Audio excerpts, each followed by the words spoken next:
he still, to me, among all of them I've looked at, was a man of moral days and honesty and ability.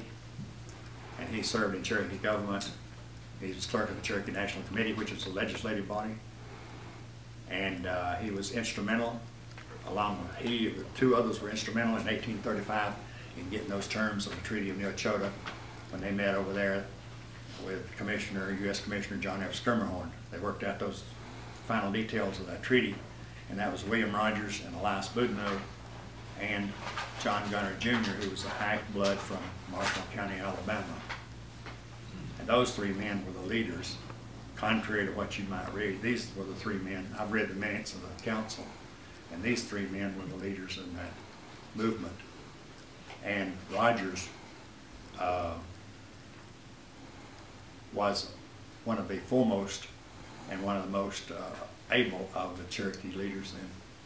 And he and his brother both, his brother Johnson Rogers, who was an attorney, who went to Washington in 1839 at the time of the removal, and lived there for the next 30 years representing Cherokee claims before Congress and before the Commissioner of Indian Affairs. And he died in Washington in 1869 and is buried in the Congressional Cemetery. My other favorite, Captain Shoeboots was my favorite too. I don't know why. I don't even know how I got onto him. I learned at the time I was working on him, Talia Miles is a professor of Afro-American and Native American Studies at University of Michigan at Ann Arbor. And she did a book, and I contacted her finally, and then she contacted me and said she had tried to contact me over a period of time and hadn't been successful. But she did a book years ago called Ties That Bind, the story of an Afro-Cherokee family in slavery and freedom.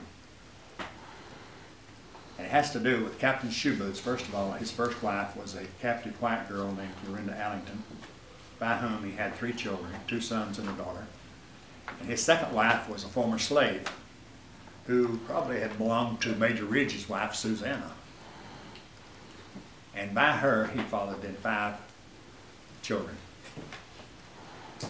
And so anyways, as the research progressed and on, and there was a master's thesis that was done some years ago by an individual, Professor Theta Perdue. She was the one who worked with that also.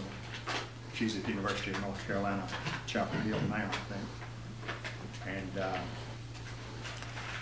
so this thesis dealt with Captain Shoeboots and extensively, and was a fine piece of work which J.B. Tate, who's with us today from Cartersville, sent a copy of that to me years ago.